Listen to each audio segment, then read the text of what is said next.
Let me ask you something. Have you noticed how it's harder to focus than it used to be? Like, you sit down to study, or work, or even relax, and your brain just won't stay put. You open your phone without thinking, switch tabs, check messages, close them, open them again, and at the end of the day, you're exhausted, but you didn't do anything. Here's the scary part. It's probably not a discipline problem. It's not laziness, and it's not because you're unmotivated. It's because your brain is being controlled by something you don't even notice anymore: dopamine. And once you see how it works, a lot of your habits suddenly make sense. Most people think dopamine is the reward chemical, like do something hard, get dopamine, feel good. That's not really how it works. Dopamine isn't about pleasure, it's about anticipation. It's what makes your brain say, that thing might be worth it, go check. And that system used to help humans survive. Now, it's quietly hijacking your attention, motivation, and energy without you realizing it. And that's why this matters, because once dopamine is dysregulated, you start living in reaction mode instead of control. Part 1. Dopamine doesn't reward you, it chases you. Here's something most people don't know. Dopamine spikes before the reward, not after. That's why notifications feel exciting, scrolling feels irresistible. Just one more video happens. Your brain isn't enjoying the content, it's chasing the possibility of something better. That's why short-form content is so powerful. Every swipe says,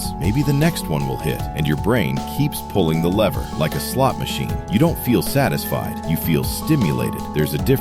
And the problem is, your brain gets used to this level of stimulation, so normal things start feeling boring. Studying feels painful, reading feels slow, thinking feels heavy. Not because those things are bad, but because your dopamine baseline is too high. And here's where it gets uncomfortable, because dopamine doesn't just affect focus, it affects how you see your entire life. Part 2. Why nothing feels satisfying anymore. Ever notice this? You finally finish something, an assignment, a project, a long day, and instead of feeling proud, you just feel empty. You immediately reach for your phone. That's dopamine imbalance. When your brain gets used to constant spikes, it stops appreciating completion. Slow wins don't register anymore. That's why you procrastinate, then panic. You avoid hard tasks, then feel guilty. You crave stimulation, but feel tired afterward. Your brain is overstimulated but underfulfilled. And the worst part? You start blaming yourself. You think, why can't I just be consistent? Why am I like this? But this isn't a character flaw. It's conditioning. Part 3. How dopamine kills motivation without you noticing. Motivation doesn't disappear randomly. It gets crowded out. When your brain gets dopamine cheaply, it stops working for it. Why put effort into studying when scrolling gives instant stimulation? Why start something difficult when distraction is one tap away?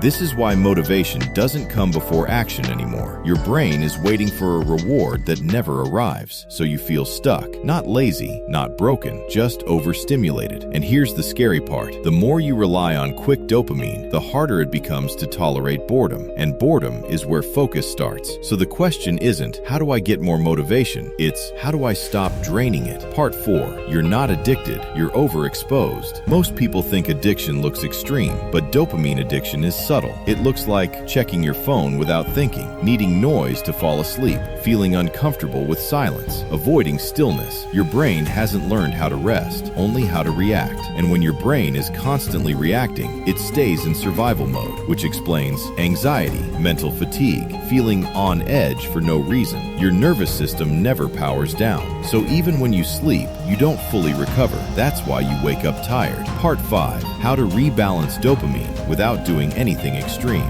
This is where most advice goes wrong. You don't need dopamine detoxes, cold showers at 5 a.m., extreme routines. You need contrast. 1. Reduce stimulation around rest. Not all the time, just around it. 10 minutes before bed. No phone, no input. Let your brain come down naturally. At first, it's uncomfortable. That's normal. That's your brain recalibrating. 2. Protect the first 30 minutes of your day. Whatever you do first sets your dopamine tone. If you start with chaos, your brain stays reactive. If you start calmly, your brain stays grounded. Even 5 quiet minutes helps. 3. Earn dopamine again. Do one hard thing early, not everything, just one. Finish it. Let your brain feel that connection rebuilds motivation.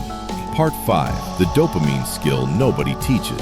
Staying bored. This part is uncomfortable, but it's powerful. Most people don't have a dopamine problem. They have a boredom intolerance problem. The moment things feel slow, scroll, switch apps, open something new. Your brain never learns to sit, and dopamine only rebuilds when your brain experiences contrast. If you skip boredom, you kill the reward. So try this. When you feel the urge to escape, don't fight it. Just pause. 10 seconds. No phone. No stimulation. Let it feel awkward. That moment, that's your dopamine system recalibrating. This is why people who can sit with boredom end up more focused, more creative, and weirdly calmer. They're not stronger, they're trained. And the training is simple. Don't run immediately. Stay just a little longer. Part 6. How this all comes together. The shift. Here's the part most videos miss. You don't fix dopamine. You rebuild trust with your brain. You show it. Effort won't overwhelm you. Rewards are coming, but not instantly. Discomfort won't last forever. And once your brain trusts you again, motivation stops feeling like something you chase. It becomes something that meets you halfway, quietly, naturally, without hype. That's when productivity feels calm,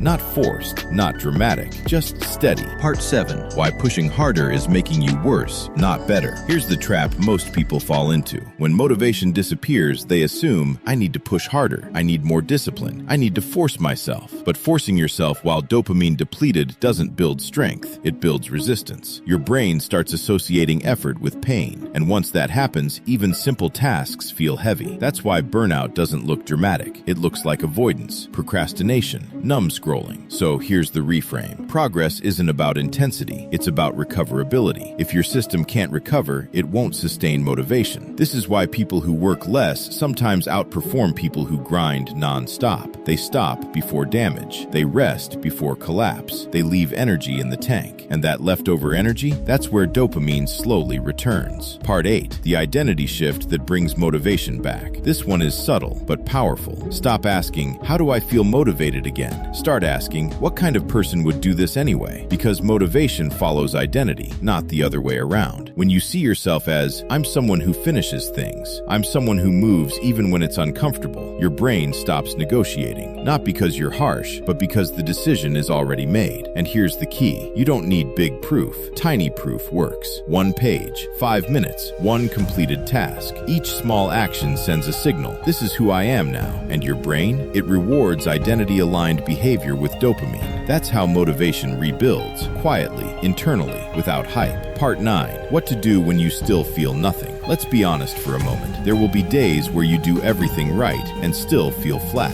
That doesn't mean it's not working. Dopamine recovery is delayed, like muscle growth. You don't feel it immediately. Most people quit here, right before the system resets. So when nothing clicks yet, don't add more, don't optimize, don't panic. Just stay consistent, because motivation doesn't return as a feeling first. It returns as follow-through. You act, then later, the energy catches up. Let's wrap this up. Your brain isn't broken. It's just been overstimulated for too long. And once you stop feeding it constant noise, something surprising happens. Focus comes back. Energy returns. Motivation feels natural again. Not overnight, but steadily. So don't try to fix your whole life. Just protect your dopamine a little better. That's where real change starts. If this made things click for you, stick around. We're not chasing productivity here. We're building clarity, one calm step at a time.